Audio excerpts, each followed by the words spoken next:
work group for each priority, and each group will have 10 to 15 Washington Women's Foundation members that will review the LOIs. The members who are participating in these work groups are women of all ages, backgrounds, cultures, and professions. They have a broad range of perspectives and experiences, but they are brought together through their shared commitment to learn more about and support nonprofit organizations that make our communities strong. Unlike, say, a grant program manager, most are likely not experts in your area of work or in grant making. So we encourage you to keep this in mind when you're crafting your LOI and consider how you would engage an interested neighbor or a potential donor about your work and its impact. At the start of the LOI review process, the grant leadership team takes an initial look at all of the LOIs to make sure that the applicants meet the grant criteria. And then every work group member reads and reviews all of the remaining LOIs for their theme. Then for each LOI, 2 work group members are assigned to present a summary to the group, highlight the strengths and possible concerns about each organization, and then we engage all the members in a full group discussion to share their perspectives and questions about all of the LOIs and the organizations. At the end of this process, each group selects 10 organizations to move forward to the learning and conversation phase with a total of 30 organizations across the 3 themes. At the LOI stage, the review is really focused on fit with our criteria and the priority. So it's really important to demonstrate that fit in your LOI. Due to the large number of LOIs, the work group is really unable to do a lot of outside research during this phase, other than taking a quick look at your website. So we really do rely on the information that you provide. It's important to be clear, precise, compelling, and it's really your chance to tell us about the community you serve and the impactful work that you do.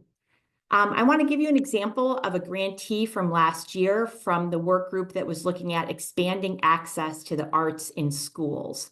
It was a wonderful organization called South End Stories, and this is how we felt they met our grant criteria.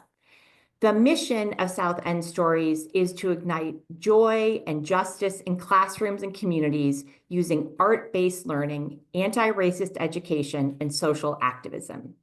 They believe that the arts are an essential tool for creative collaboration, communicative, and critical learning. Their vision is liberation through storytelling and the arts of all kinds, from theater to literature to poetry. Parents from a Seattle public school community came together to create SES because they wanted their children to be able to learn to the best of their abilities in a safe environment that was free from racism, ableism, and other barriers that prevent students from bringing their full, authentic selves into the classroom. SES uses trauma-informed arts education to cultivate spaces of healing, joy, and belonging for Black, Brown, Indigenous, and Asian students, leading to increased health and well-being in every aspect of their lives. Their programs allow youth to take control of their own narratives, find their power, and heal from trauma. SES is Black-led and works to reflect the students they work with 90% of their teaching artists identifying as people of color, and they live, work as artists, and are embedded in the communities they serve. Additionally, many members of their staff share lived experience with students having faced multiple barriers to educational success and struggles with their own public education as youth. South End Stories clearly met our grant criteria. They are serving a community affected by inequity due to race and gender. They draw on the strengths and assets of the artists in their communities, and they are accountable in how they achieve their goals of giving students of color and their families a voice and agency in their education.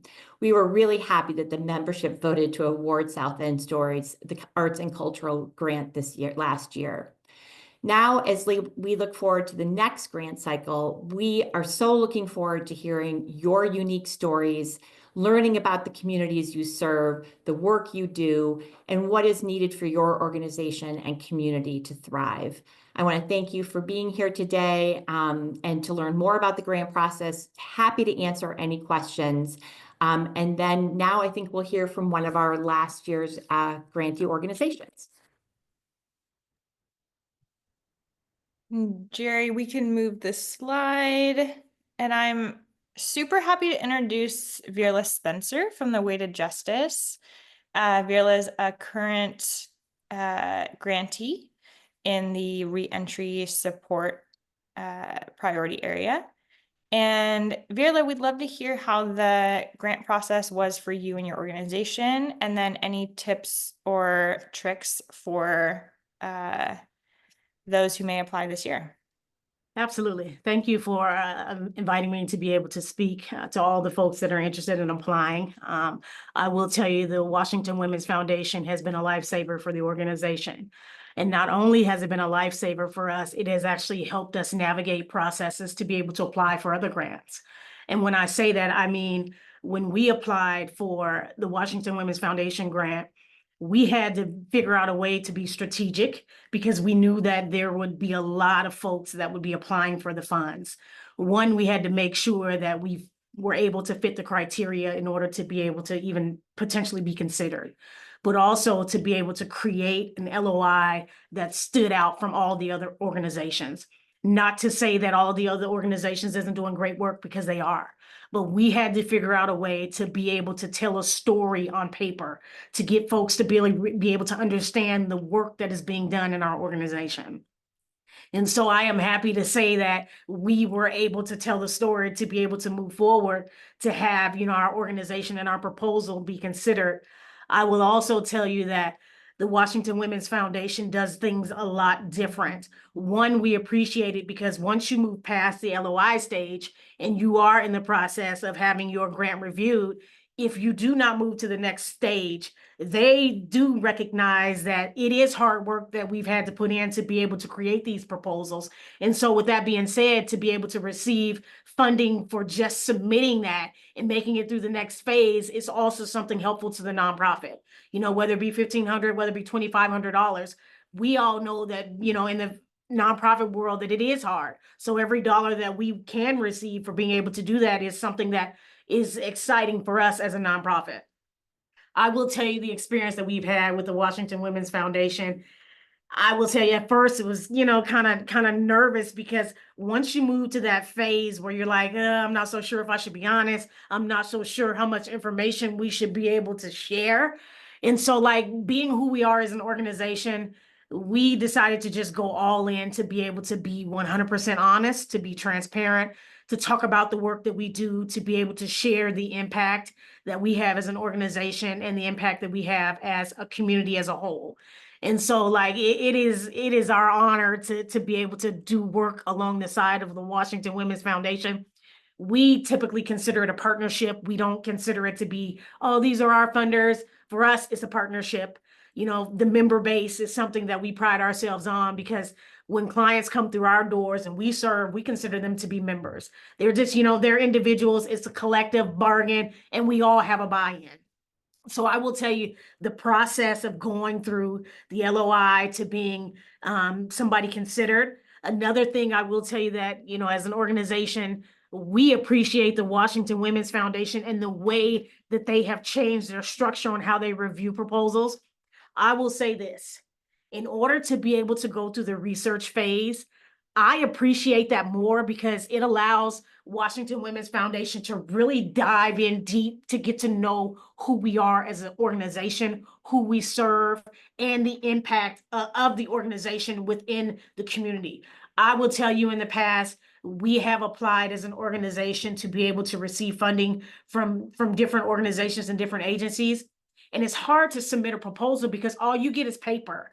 All you get is paper, and really, all depending on the day, if you have a grant writer that is submitting things, some things may get lost, some things may not be submitted, and you're going back like, oh man, I should have been able to submit this. So with the Washington Women's Foundation doing their own research, everything that's out there, everything that we've done within the community, it will present itself. And so for me, it's a deeper dive, it's a more intimate feel, and it's a better understanding of the work that is being done. So I really appreciate the Washington Women's Foundation changing that structure to the research phase instead of, just allowing folks to submit a proposal, because those are hard, because sometimes you never get the story. So I would encourage the folks that's on this call today that is considering submitting an LOI, literally think about and being intentional about what it is that you put in that LOI to be able to grasp the attention, and then really making sure that your website is up to date with the current information and that it really reflects the work that is being done within your organization. So that way, if you make it to the research phase, it'll present itself on the work that's being done. And, if you fit within that criteria, you may be one of the organizations that is able to move to the next phase. I will tell you, Washington Women's Foundation, I will say again, has been a life-changing partnership that we have had. And it is my honor to be able to encourage folks to be able to apply, for the funds that is available. It is different. It is not like any other, organization or agency that's handing out money. They are very intentional about where the money is going. And that is another thing that I really appreciate. Always happy to answer any questions that you may have, and I will be on the call until the end. Oh, Virla, thank you so much. That's just really sweet to hear. And we so appreciate the partnership with you guys as well. Absolutely. So now time for questions. And we have Catherine here, and Maria and myself and Virla to answer questions. So feel free to add them to the chat, raise your hand. Yeah, we're super, again, grateful that you're here, and I'll start with Emily. Hi, thanks so much for extending this call. I was curious, is the Washington Women's Foundation, is there a priority for maybe existing programs, about funding existing programs, or are you more interested in like newer initiatives that are happening a part of an established organization? Yeah, Catherine, Sure. go ahead on it. We don't have a preference either way. We're always excited to hear about new initiatives. Clearly, one of the things we are thinking about when we're looking at a brand new initiative is sort of the sustainability of the effort, and also how, the community is invested in the early stages, because there's less of an ability to measure impact since it's a brand new program, but that doesn't mean that that's not something we haven't funded in the past. So there isn't really any clear preference. It just is maybe a different way of crafting the LOI so that we can understand exactly how the community is going to be impacted and who's going to be involved in those services or that advocacy work. Great. And I just have one more before I go off mute. Sure. What if we have two things that fall into both categories? Do you want us to propose as one or as both? We have you choose one category. Okay. That is that question came up last week as well. And I have to say that's a good question for us to consider moving forward as our ideas become, our focus areas are sort of overlapping, and we see that. So thank you. Okay, thank you. And I just want to say, sorry, everyone, Maria Colby-Wolf, I'm the CEO here at Washington Women's Foundation. I just wanted to say, as a former person who used to fill out lots of grants, I know it's difficult, but it doesn't have to have a project at all. So be aware that the work, when you talk about like which one do we fit, be aware that also your work can be holistic, right? That you can present yourselves as like, this is all of our work. We fit mostly in this category or mostly in that category, but you don't have to have a project.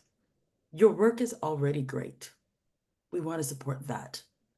You can decide how it goes on the other side. So I know it's hard to do applications, but I have one for an exact project, but you don't have to do it that way. So I just want to let you know. Love that. Thanks for those questions, Emily. Scarlett, I see your question. How many applications do you get each year? And it definitely varies based on priority, but I would say it's around 200 that we get in all three categories, combined for all three priorities. And I love the crowdsourcing the answers. Thank you, Bailey. We are focusing on odd year themes. So 2025, our 3 priorities are youth mental health, adult education opportunities, and then lastly, mitigating climate change. And we'll again send that all out in the follow-up. And this may be a question for Maria and Catherine. Re-education, how broad do you define that? So our green career training included outdoor education. And then I think we did maybe answer that question of fall into multiple priority areas. But what do you guys think about that? It is a very broad definition of education. It really is what a community, it's a definition that comes out of what the community needs and wants and what you're seeing. And that is, so it's really, we don't want to define it for you, I guess is the easiest way to answer that. So it is very, very broadly defined, and that is intentional. We didn't give a lot of guidance other than it being adult because we wanted it to be as wide open as possible.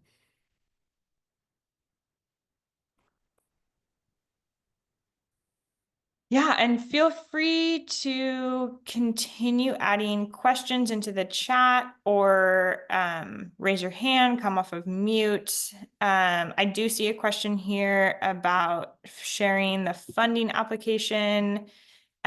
We will send that in the follow-up email. And I see from Kim, length of LOI, is there a limit? I'm pretty sure that our limits are embedded in the application. So it'll direct you for each question. And we do, when we say we do not want to make grant making harder for you, our intent in utilizing trust-based philanthropy is that this application will not be a huge time for you, that you can feel confident, like Maria was saying, that your work is enough. It doesn't have to be a flashy, exciting project, but really describing, what it is that you do, who you serve, how you're accountable, all of those grant criteria that we've mentioned, and we'll also send out all of that information again that's on our website. And Teresa, yes, we can definitely send out the slide deck. Yep. As well as the recording that I hope got all of the recording. But you never know these days, so we'll send out what we have.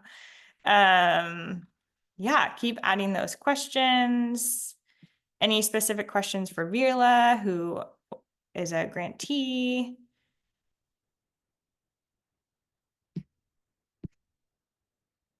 And if not, we can end early, give you back some time.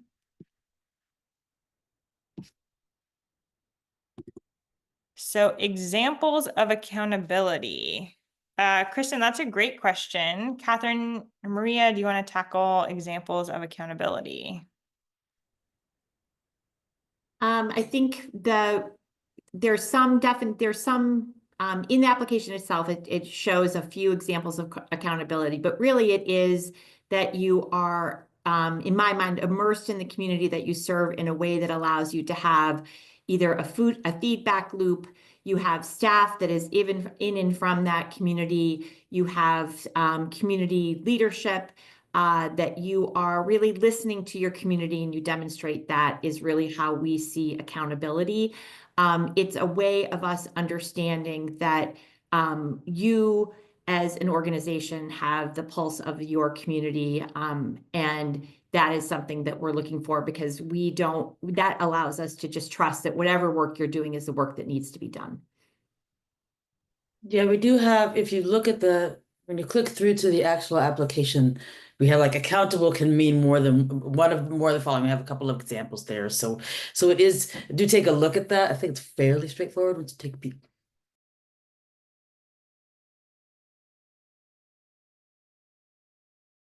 I see, Jolie, your question regarding education outside the US. No, Washington Women's Foundation supports Washington State. And so the dollars that we do give to you are to be used for Washington State and in Washington State and on behalf of Washington State residents only. So. Thanks, Maria. I realized I was muted. Love that. Yeah, thanks for that appreciation. Just, yeah, feel free to keep asking. You know, we'll stay on, but I think if I'm seeing kind of the end of the question time. And again, I'll be following up with lots of information, slide decks, links to our application. We use a program called Reviewer for our LOIs. And super appreciate you being here. We know your time is limited, and great appreciation for all the work that you do and the communities that you serve. And we look forward to reading your LOIs and partnering together to do transformational work in the world. So again, thank you for being here, and feel free to stay on if you have more specific questions or want to follow up.